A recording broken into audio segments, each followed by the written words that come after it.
Assalamualaikum warahmatullahi wabarakatuh. Saya mahasiswi dari Universitas Indraprasta. Saya bernama Renata Delhia, kelas S4K dengan NPM 202043501415. Kali ini saya akan menjelaskan materi dari mata kuliah Sistem Basis Data yang berjudul Normalisasi dalam Database. Kali ini normalisasi memiliki pengertian, yakni merupakan sebuah teknik dalam logical design sebuah basis data yang mengelompokkan atribut dari suatu relasi sehingga membentuk struktur relasi yang baik tanpa redundansi. Normalisasi juga memiliki tujuan, yakni ada 3. Yang pertama, meminimalisasi redundansi, yaitu pengulangan data. Yang kedua, memudahkan identifikasi entitas. Yang ketiga, mencegah terjadinya anomali. Nah, di sini anomali memiliki pengertian juga, yakni proses pada basis data yang memberikan efek samping yang tidak diharapkan, misalnya ketidakkonsistenan data karena adanya redundansi. Nah, anomali memiliki 3 macam, yakni anomali penyisipan data yaitu insert, anomali pengubahan data yang disebut juga update, dan anomali penghapusan data yang disebut juga delete. Nah, dari ketiga itu memiliki pengertian, yakni kalau untuk anomali insert artinya anomali penyisipan terjadi jika pada saat penambahan hendak dilakukan ternyata ada elemen data yang masih kosong dan elemen tersebut justru menjadi kunci. Kalau untuk anomali pengubahan data yakni disebut juga update, yaitu anomali ini terjadi apabila terjadi pengubahan terhadap sejumlah data yang mubazir atau tetapi tidak seluruhnya diubah.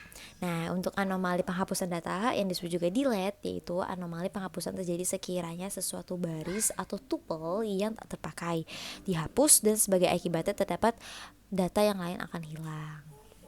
Kesimpulannya apa dari anomali? Nah, kesimpulannya ialah bila ada anomali, maka relasi mungkin perlu dipecah menjadi beberapa tabel lagi agar diperoleh database yang lebih optimal. Unggulan dari normalisasi ada 3. Yang 1, meminimalkan ukuran penyimpanan yang diperlukan untuk penyimpanan data. Yang kedua, meminimalkan risiko inkonsistensi data pada basis data. Yang ketiga, meminimalkan kemungkinan anomali pembaruan. Nah, kekurangannya apa nih dari normalisasi? Yaitu meningkatkan number of join, meningkatkan kompleksitas query, dan mempengaruhi kinerja yang lebih banyak. Selanjutnya yaitu proses normalisasi. Nah, proses normalisasi itu disebutkan juga data diuraikan dalam bentuk tabel, selanjutnya dianalisis berdasarkan persyaratan tertentu ke beberapa tingkat. Nah, selanjutnya apabila tabel yang diuji belum memenuhi persyaratan tertentu, maka tabel tersebut perlu dipecah menjadi beberapa tabel yang lebih sederhana sampai membentuk optimal yang lebih baik. Nah, di sini juga ada tahapan normalisasi. Yang 1, bentuk tidak normal, yaitu anomali. Yang kedua, bentuk normal pertama yang disebut juga 1NF.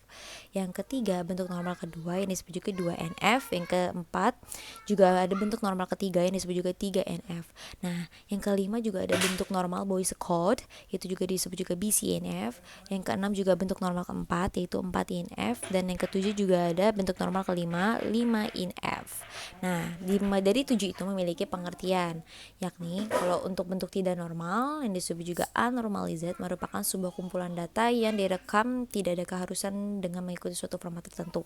Pada bentuk ini tidak normal, terdapat repeating group, yaitu pengulangan grup, sehingga pada kondisi ini data menjadi permasalahan dalam melakukan manipulasi data.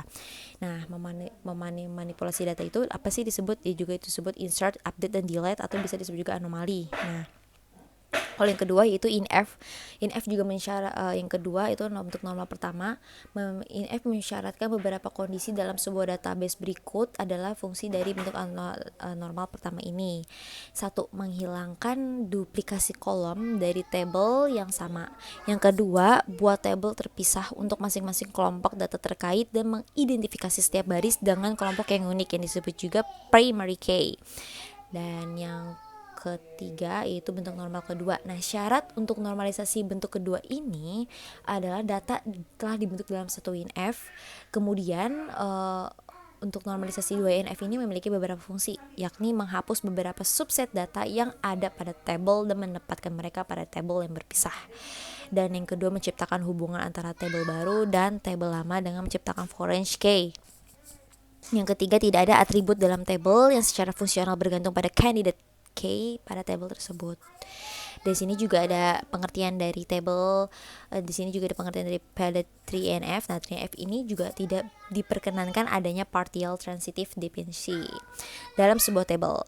Nah, Transitive dependency biasanya terjadi pada tabel hasil relasi atau kondisi di mana terdapat 3 atribut yaitu A, B, C. Nah, kondisinya adalah A dan B dan C. Maka C dikatakan sebagai transitive dependency atribut karena terhadap A dan melalui B. Intinya pada TNF ini, jika terdapat suatu atribut yang tidak bergantung pada primary key tetapi bergantung pada file yang lain, maka atribut-atribut tersebut dapat dipisahkan ke tabel yang baru.